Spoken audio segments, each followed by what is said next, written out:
Hello friends, welcome to my YouTube channel technical Goyal जी।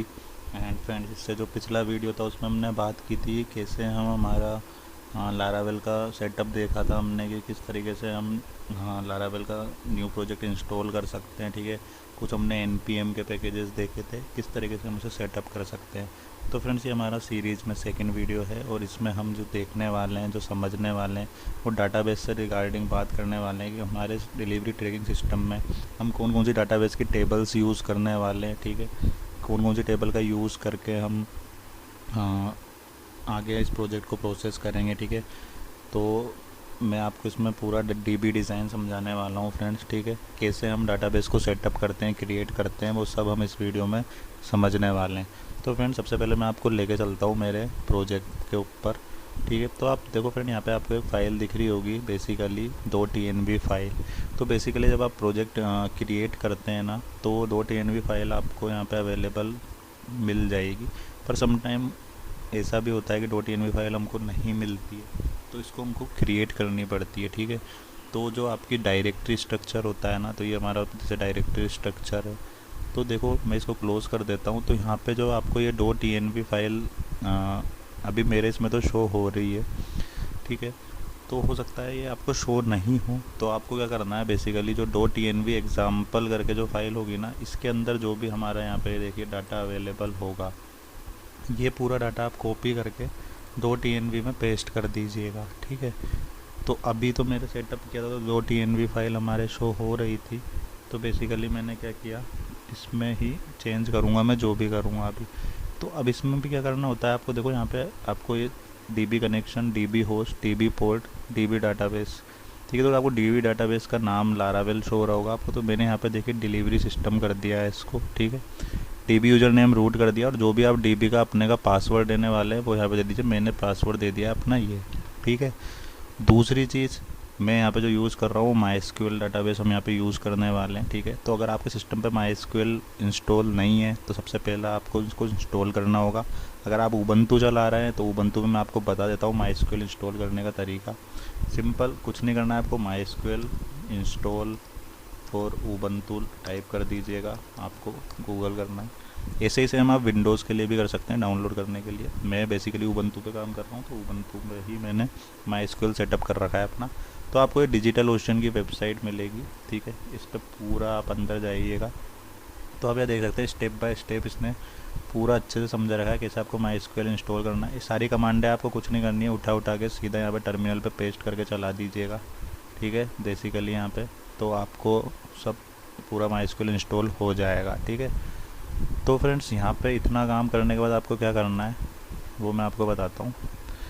देखो, यहाँ पे मैंने कुछ कमांडें चला रखी है बेसिकली।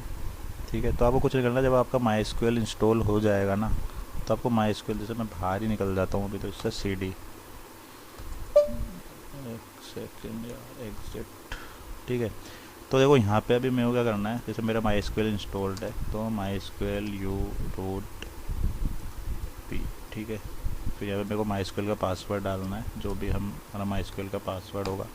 ठीक है, तो मेरा MySQL यहाँ पे देखो वो ओपन हो चुका है। ठीक है, तो अभी मैंने क्या कर रखा है, हाँ, अब जो मेरे जैसे डाटाबेस का नाम है यहाँ पे आप देख सकते हो, डिलीवरी सिस्टम मैंने ये नाम दिया है। तो मैं जो डाटाबेस क्रिएट करूँगा ना, उसका नाम भी यही दूंगा। तो मैं क्या करूँगा, क्रिएट डाटाबेस, ये हमारी कमांड होती है, क्रिएट डाटाबेस, और डाटाबेस का नाम। वैसे तो मैंने डिलीवरी सिस्टम नाम से डाटाबेस ऑलरेडी क्रिएट कर दिया था इसमें, पर देख लेते हैं ये दोबारा लेता है नहीं लेता। ठीक है, तो देखो इसने क्या मैसेज दिया कि can't create database delivery system database exists, क्योंकि मैंने ये क्रिएट कर चुका हूँ ऑलरेडी, इसलिए इसने ये बोला। ठीक है, तो मैं अब आपको यहाँ पे दिखा देता हूँ। तो मैं क्या करूँगा, इस डाटाबेस को यूज़ करूँगा, तो यूज़ डिलीवरी सिस्टम। ठीक है, तो ये इसने देखो, इसने बोला डाटाबेस चेंज्ड, मतलब मैं अब इस डिलीवरी सिस्टम के अंदर आ चुका हूँ। अब मैं इसके अंदर क्या करता हूँ, शो टेबल्स करता हूँ। ठीक, तो फ्रेंड्स, ठीक है, देख सकते हैं यहाँ पे जब मैं शो टेबल्स करूँगा ना यहाँ पे, तो अभी बेसिकली मेरे पास कोई भी टेबल्स नहीं है। ठीक है, वो पहले जो ये टेबल्स आ रही थी वो एक्चुअली मैंने क्रिएट कर ली थी, पर मैंने वो डिलीट कर दी, क्योंकि मैं आपको यहाँ पे अभी समझाऊंगा कि हमें जो जो कौन कौन सी इसमें टेबल्स यूज़ करेंगे और कौन कौन सी टेबल हम क्रिएट करेंगे और कैसे करेंगे। ठीक है, तो बेसिकली देखो मैंने यहाँ पे अभी शो टेबल्स करा, तो बस हमारे पास ये 4 ही टेबल आ रही है जो ऑलरेडी हमारे पास प्रोजेक्ट क्रिएट करते हैं उस टाइम पे शो होती है। ठीक है, तो इन टेबल का नाम है यूजर्स, पासवर्ड, ठीक है, फेल्ड जॉब्स और ये। तो अब मैं इसमें क्या करने वाला हूँ फ्रेंड्स, सबसे पहले मैं आपको बता दूँ, इसमें हम 3 टेबल्स का यूज़ करने वाले हैं बेसिकली ऑर्डर्स का। ठीक है, एक हमारी लोकेशंस की होगी, एक डिलीवरीज़ की होगी। ठीक है, तो सबसे पहले मैं क्या करता हूँ, ऑर्डर्स की टेबल क्रिएट कर लेता हूँ यहाँ पे। तो एक कमांड होती है हमारे पास PHP आर्टिजन, ठीक है, मेक माइग्रेशन, ठीक है, और माइग्रेशन का नाम मतलब डाटाबेस की टेबल का नाम तो क्रिएट, और मैं उस टेबल का नाम रख रहा हूँ ऑर्डर्स, तो ऑर्डर्स अंडरस्कोर एंड टेबल। ठीक है, ये एक फॉर्मेट होता है, इसी फॉर्मेट में हमेशा टेबल्स को क्रिएट करना चाहिए। तो वो हमारे लिए क्या ईजी होता है, ताकि इस वे में हम टेबल को क्रिएट करते हैं ना, तो हमारी डाटाबेस की टेबल अब देखिए क्रिएट हो जाएगी यहाँ पे। तो अब इसका फॉर्मेट सही आता है, मतलब फिर अब ये देखो ऑर्डर्स नाम से टेबल आई है हमारी, और आईडी और टाइम स्टाम्प यहाँ पे शो रहे हैं। अब जो दूसरी फील्ड में यहाँ पे रखने वाला हूँ, मैं आपको बता दूँ क्या क्या रखने वाला हूँ। जो मैंने ऑलरेडी क्रिएट करके रख रखी है, मैं इसमें मेरा जो दूसरा प्रोजेक्ट है इसमें आपको दिखा देता हूँ, बाकी हम उसमें यूज़ करेंगे इसको। ठीक है, ये मेरी ऑर्डर्स वाली टेबल्स की फील्ड है, इसको मैं यहाँ से क्या करता हूँ, कॉपी करके हमारे उसी प्रोजेक्ट में पेस्ट कर देता हूँ, कॉपी। और ये मैंने ऑर्डर्स की टेबल बनाई है और ये मैंने यहाँ पे पेस्ट कर दी है। ठीक है, तो यहाँ पे देखिए मैंने क्या करा है, बेसिकली 3 फील्ड यहाँ पे ले रहे हैं, और आगे आपको अच्छे से इसमें डाटा में इंसर्ट करेंगे ना, तो आपको और चीज़ें क्लियर होंगी। अभी बस आप माइग्रेशंस कैसे क्रिएट करते हैं, इसमें डीबी कैसे सेटअप करते हैं, वो पूरा मैंने यहाँ पे प्रोसेस समझा रहा हूँ आपको। ठीक है, तो यहाँ पे देखिए मैंने ऑर्डर्स नाम से टेबल बनाई और उसमें फील्ड रखी है कस्टमर आईडी, डिलीवरी एड्रेस और स्टेटस। इसमें मैंने कस्टमर आईडी को फॉरेन आईडी बनाई है, ठीक है, जो यूजर्स टेबल से लिंक होगी। ठीक है, फॉरेन आईडी क्या होती है, ये हम क्या करते हैं, कोई भी 2 टेबलों को आपस में लिंक करने के लिए यूज़ करते हैं। ठीक है, और आगे मैं जब इसमें इंसर्ट करूँगा तो आपको उस टाइम पे और समझा दूँगा। ठीक है, तो यहाँ पे हमारी ये ऑर्डर्स टेबल हो गई। दूसरी जो मैं टेबल यहाँ पे क्रिएट करने वाला हूँ, वो करने वाला हूँ किसकी, डिलीवरीज़ की। ठीक है, पर हम देख लेते हैं हमारे प्रोजेक्ट में डिलीवरीज़ की टेबल्स है। तो मैं क्या करूँगा, PHP artisan make migration create, और यहाँ पे मैं सिंपल डिलीवरीज़, ठीक है, डिलीवरीज ही रखते हैं, और अंडरस्कोर टेबल।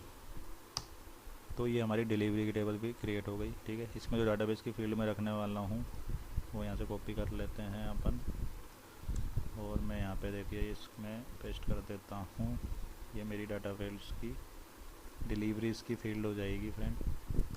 ठीक है, डोंट वरी, अब ये फील्ड्स के बारे में मैं आगे पूरा डिस्कशन होगा, क्योंकि इसमें ही हमें डाटाबेस में इंसर्ट करनी है। ठीक है, तो अभी तो अपन बस सेटअप कर रहे हैं कौन कौन सी टेबल्स की हमें नीड रहेगी, कौन कौन सी हम फील्ड रख रहे हैं, कैसे हमने डीबी सेटअप किया है। ठीक है, वो इस वीडियो को देख के आप इजीली कर पाएंगे। ओके, तो ऑर्डर्स टेबल हमने बना दी, यहाँ पे डिलीवरीज टेबल बना दी, फील्ड्स यहाँ पर हमने बना दी है। ठीक है, एक टेबल मेरी और बच रही है लोकेशंस की, तो वो भी मैं क्रिएट कर देता हूँ, PHP artisan make migration create, और यहाँ पे मैं दे देता हूँ लोकेशंस, ठीक है, अंडरस्कोर टेबल, और ये मेरी लोकेशंस का भी क्रिएट हो चुका है। ठीक है, इसमें देखो मेरे पास आईडी टाइम स्टैम्प है। दूसरा मैं क्या करता हूँ, लोकेशंस की जो फील्ड्स है वो यहाँ से कॉपी कर लेता हूँ। ठीक है, और वो भी यहाँ पे मैंने क्या करा, पेस्ट कर देता हूँ। तो फ्रेंड्स ये 3 टेबल मैंने यहाँ पे बेसिकली क्रिएट कर दी है। ठीक है, अब इन्हीं तीनों टेबल का यूज़ करेंगे हम आगे। ठीक है, इनमें डाटा डालेंगे और इस प्रोजेक्ट को आगे फॉरवर्ड करूँगा मैं। तो अभी के लिए फ्रेंड इस वीडियो को इतना ही रखता हूँ, तो ये बहुत लॉन्ग वीडियो हो जाएगा बेसिकली। इसमें मैंने पूरा डीबी डिज़ाइन आपको समझा ही दिया, कैसे हम डाटाबेस क्रिएट कर रहे हैं। ठीक है, .env के अंदर। तो सेकंड थिंग MySQL का यूज़ कर रहे हैं। थर्ड थिंग 3 टेबल हम इसमें क्रिएट कर रहे हैं, ऑर्डर्स, डिलीवरीज एंड लोकेशंस की। ठीक है, डिलीवरी की फील्ड, ऑर्डर्स की फील्ड, लोकेशंस की फील्ड, ये मैंने इसमें आपको बता दी है। ठीक है, आगे जब हम डाटा इंसर्ट करेंगे, जब और मैं अच्छे से आपको इसमें क्लियर करता हुआ चलूँगा। ठीक है फ्रेंड्स, तो इस वीडियो को इतना ही रखता हूँ फ्रेंड। उसके अलावा भी आपको माइग्रेशंस में कुछ इश्यूज़ आते हैं तो आप कमेंट कर सकते हैं। ठीक है, नीचे मैंने नंबर दे रखा है, उस पर मैसेज कर सकते हैं। मैं आपके पूरे इश्यूज़ को रिजॉल्व करने के लिए ही करूँगा यहाँ पे। और मिलते हैं फ्रेंड्स के नेक्स्ट वीडियो में। और ऐसे इंटरेस्टिंग वीडियोज़ के लिए आप हमारे इस चैनल को सब्सक्राइब कर सकते हैं। मैं बिल्कुल यहाँ पे सारे रियल टाइम प्रोजेक्ट लेके आता हूँ। ठीक है फ्रेंड्स, मिलते हैं इसके